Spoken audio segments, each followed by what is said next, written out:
por lum ai I cili gjatë jetës së tij ai ka vepruar dhe ka punuar, dhe lum ai I cili është munduar, se subhanallahu të gjithë e dimi se do të vdesim.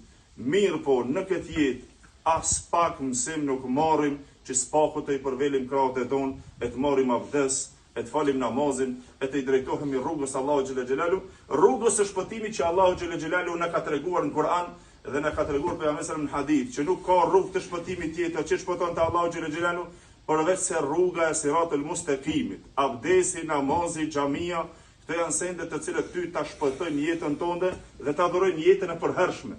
Ai ke po gjithë ditën lodhesh atje këtu, nuk shkon mend as namazin në sabajt me falas dekas qindi, pastaj kur vjen në shtëpi, diçka nuk kam në lumturi. Nuk e di pse shpirti mu ka lodh. Shpirti pa ushqim lodhet sikur trupi. Trupit nëse nuk jep të hanë dhe të pinë, a ke po? Sot mundohemi, është dita më e vlefshme për të cilën besimtari e arrin sot me një agjerim të kësaj dite, ditës së Arafatit.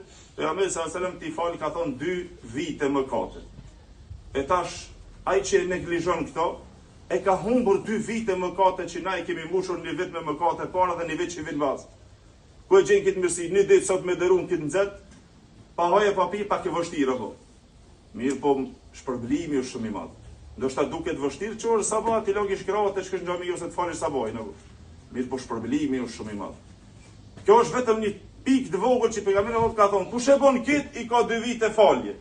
Po pastaj dua, se pejgamberi ka thonë me një hadith tjetër, dita e Arafatit është dita e duas.